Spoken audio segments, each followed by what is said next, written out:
Todos buenos dias. So, ito ngayon ang sitwasyon namin. Maagang maaga. Pero napakalakas ng ulan.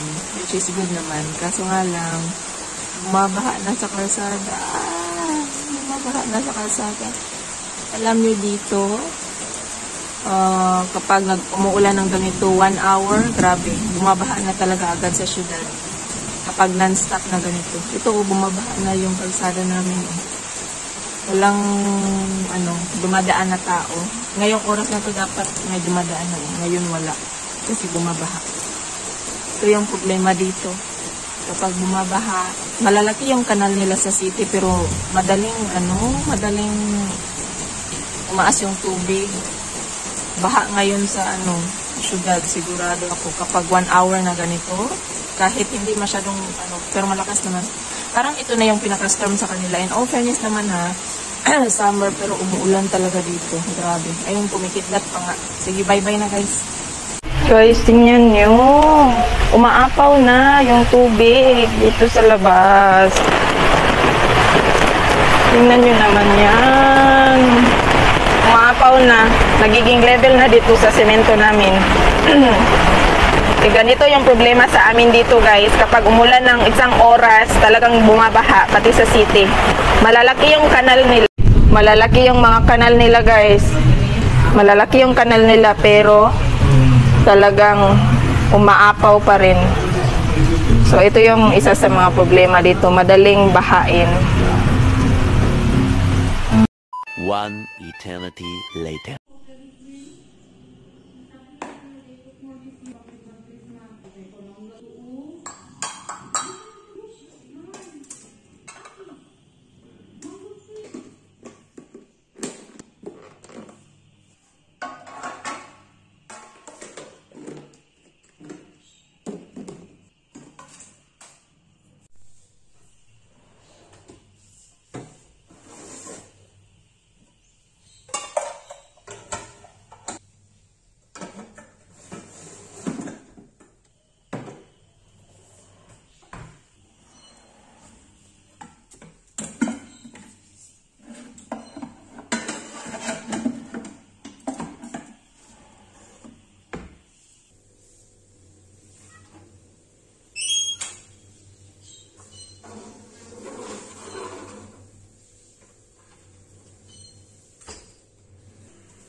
dry.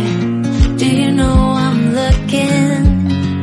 And I can't help but smile. Do you know how much I love you? You put my favorite song on, I put my feet up, and we just sing along. And I can't help but feeling, just loving this moment. Can we stay here forever? I'm loving this moment. Can we stay here together? If I could stop the time, don't you know that I would? 'Cause I'm just loving this moment. Can we stay here forever? Forever. Forever. Forever. I watch you as you sleep. You don't know I'm looking. With you everything's complete. Do you know how much I love you? I put your favorite song on, just to wake you up. When I dance around, I can't help but feeling, just loving this moment. Can we stay here forever? I'm loving this moment. Can we stay here together? If I could stop the time, don't you know that I would? 'Cause I'm just loving this moment. Can we stay here forever? Forever. Forever. Forever. I'm loving this moment. Can we stay here forever? I'm loving this moment. Can we stay here forever? I'm loving this moment. Can we stay here forever? I'm loving this moment. I'm just loving this moment. Can we stay here forever? I'm loving this moment. Can we stay here together? If I could stop the time, don't you know that I would? 'Cause I'm just loving. Hola queridos amigos, buenos días desde Santa Cruz, Bolivia. Okay, so magandang umaga sa inyong lahat. Today is a beautiful day. Today is Wednesday. Finally, Wednesday na. Napakabilis ng panahon. Okay, so time check, it's already 8:52 in the morning, Bolivian time. Okay, so kamusta na kayong lahat? Alright, so kahapon pala is hindi na tayo nakapag-vlog. Definitely dahil medyo masama yung panahon at umulan. It was raining all day. No, it's not all day. Sa umaga lang kasi sa hapon tumila na yung ulan. So, it was flooding in the city, dito rin. Mga 2 weeks nang hindi umuulan. Okay, so medyo very dry talaga yung lupa. So, maganda na umulan din siya. Kaso nga lang, dito, ang problema dito, kapag umulan ng isang oras, talagang bumabaha na talaga guys. Kahit malalaki yung kanal nila sa city, lalo na dito sa mga maliliit na maliliit lang yung mga kanal. Dito talaga bumabaha talaga yung yung street. Talagang kahapon, malapit na siyang umapaw na talaga siya. Sabi ko, hindi naman siguro ito papasok dito sa bahay, kasi yung kalsada is umaapaw na. So, ganun dito. Yun din yung problema dito. Hindi bumabagyo dito. Sa totoo lang, hindi pa ako nakaranas ng bagyo. Siguro yun yung mga bagyo dito. Yung kapag umulan ng malakas. Pero hindi talaga dito bumabagyo, guys. So, for 4 years na nandito ako, hindi pa ako nakaranas ng bagyo. Yung hailstorm. Okay, nakaranas kami ng hailstorm isang beses. So, hailstorm, yung malalaking, yung parang malalaking tipak ng ice, talaga, yun yung naranasan ko dito. At saka parang, yun yung parang nasabi kong, parang bagyo. Yung parang kasi malakas yung hangin, tapos napakadilim, Tapos, yun na, pero lilipas naman siya pagkatapos nung mga, ano lang naman, a few minutes lang naman, hindi naman siya magtatagal talaga. Yun yung hailstorm na naranasan ko dito for 3 years na nandito ako. So, pero ngayon hindi na, wala na akong parang hindi naman siya paraging nag-hailstorm yung gano'n. So, earthquake, wala pa akong naranasan ditong earthquake. Sa Pilipinas lang, pero for 4 years nandito ako, hindi ako nakaranas ng earthquake. At yung asawa ko sabi niya, hindi kami nakaranas ng earthquake dito, hindi rin siya naka-experience ng earthquake.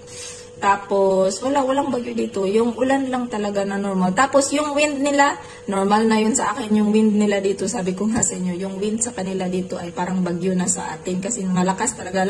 Kahit na walang ulan, kahit na normal day, it's very windy, malakas yung ulan. Malakas yung hangin na talagang para kang lili pa rin, ganun. So, para sa akin, parang yun yung, hindi naman natin matatawag yun na storm no, o typhoon. Pero normal na lang yun dito, yung malalakas na hangin kahit na yung putok na putok ang araw. Okay, so ano nga ba mga ganap natin ngayon? So, wala tayong mga ganap. Dito pa rin tayo sa bahay. Tapos, this week ay last week na pala ng trabaho ng asawa ko. So, we were planning na magbabakasyon kami sa ibang city, doon sa city na paborito ko. So, let's see kung matutuloy yun. So, sana hindi kami magkasakit kasi nagkasakit yung asawa ko siguro dahil sa panahon. Sinisipon ako din kahapon kasi naulanan ako kahapon guys. Kasi nga, tinutulungan ko yung asawa ko kahapon na para hindi siya mabasa before he leaves, going to work. So, naulanan ako kahapon. So, medyo may sipon ako kahapon. Pero ngayon, hindi naman. Wala naman. Baka, lang yun. May inom naman ako ng tubig. So, sa panahon dito, yun talaga yung tipong magkakasakit ka. Lalo na ngayon summer, kasi summer, especially this time na mainit ng 2 linggo, tapos biglang uulan. Yung ganun. So, talaga siya. Usually, nakakasakit talaga, lalo na yung mga bata dito. Okay. Siguro ngayon, maglilinis pala ako sa labas, doon sa backyard namin. Kasi alam nyo, nung Lunes, naglinis ako, diba? Kasi, dapat sana maglilinis ako kahapon, kaso nga lang umulan. Kasi hindi ko nalinisan nung Lunes. Nung Lunes, ang nilinisan ko talaga is yung kwarto namin at yung banyo namin. Kasi, marami kaming mga kagat ng mga guys, hindi siya kagat ng lamok. Parang kagat siya ng insekto na hindi namin alam kung ano. Kasi kaming tatlo talaga yung asawa ko, napakarami. Ako din, meron sa aking katawan at sa likuran. Kakaiba siya na kagat, guys. Kakaiba talaga siyang Tapos makate. Ewan ko kung sabi ng asawa ko, baka merong mga insekto dito. So, nilinisan ko talaga siya. Yun? Monday ba yun? Monday ng umaga. Doon namin nakita na meron kaming mga kagat. Kasi, ewan ko kung talaga. Kasi palagi naman akong naglilinis doon sa kwarto. So, nilinisan ko siya nung Monday. Tapos, sabi ng asawa ko, linisan mo yung sa likuran. I will gonna burn. Sabi niya, i-burn ko daw yung, yung mga leaves doon. Dry leaves doon sa likuran. Na hindi naman namin kadalasan ginagawa, pero gagawin ko siya kasi baka mayroong mga insekto doon. Ewan ko, kasi itong mga kapitbahay namin din naman, ay napakaraming aso. Ewan ko, hindi naman siguro pero itong kapitbahay namin napakaraming aso. Tapos minsan nilalagay nila sa likuran.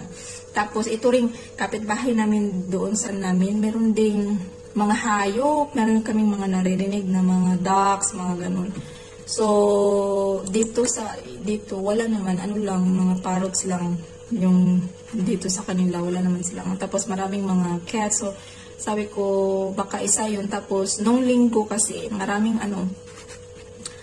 it was very windy. Tapos, binuksan namin yung glass door doon sa likuran nung linggo. Kaya, baka pumasok kasi napakalakas ng hangin nung linggo.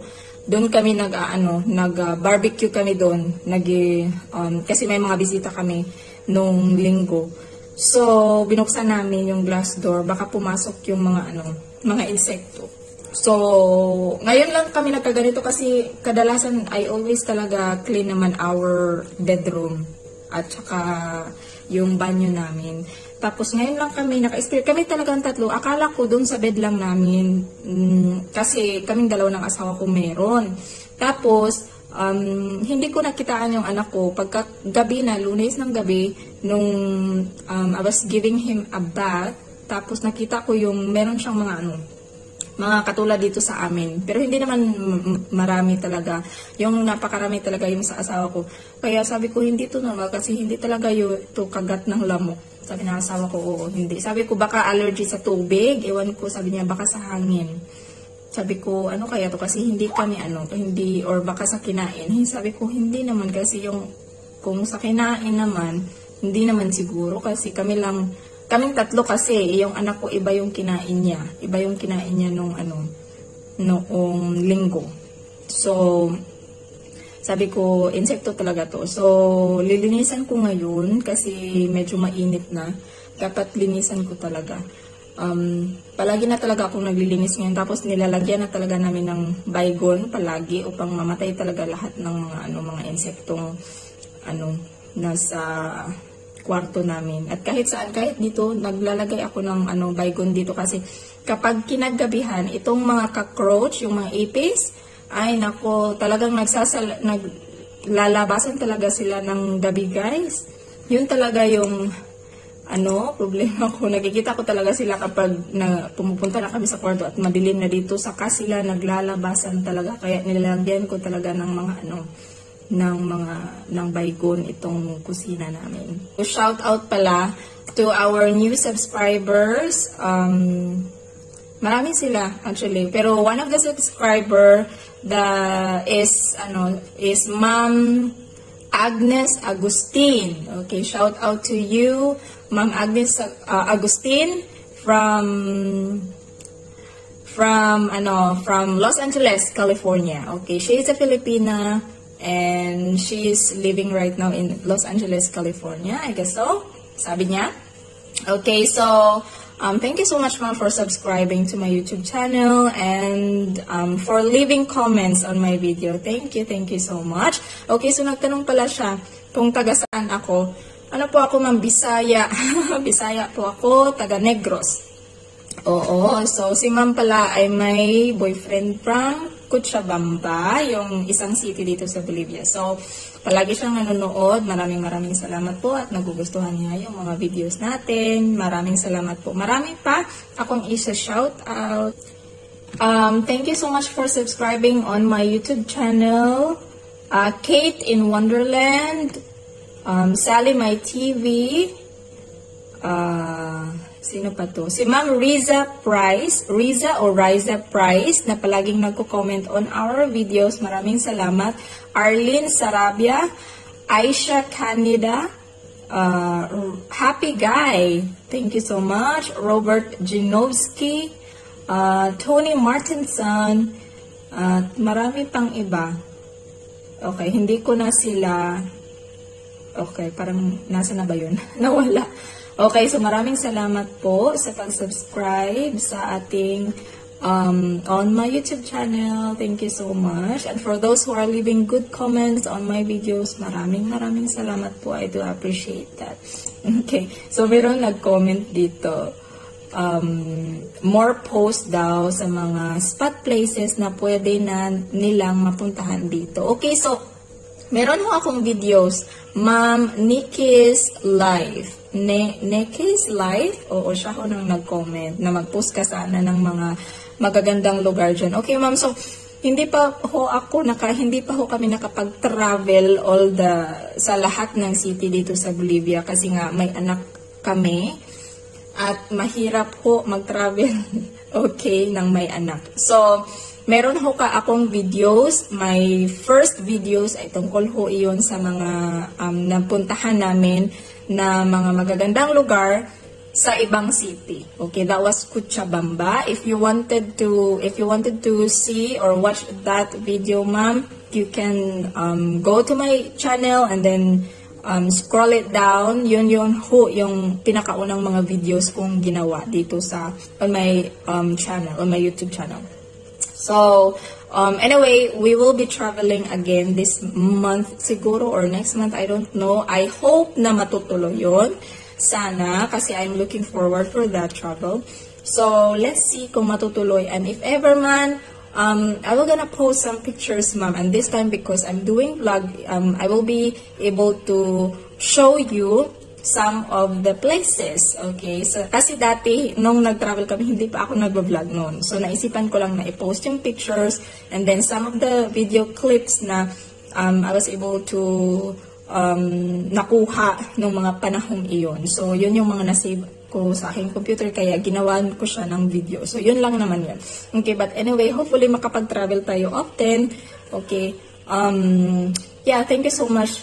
And also to Prohoduction, maraming salamat for commenting on our videos. Maraming salamat. Isa pa pala si Jinwill Pacquiao, maraming salamat for commenting on our YouTube channel. Out of this paradise, I'm talking syncopated breathing.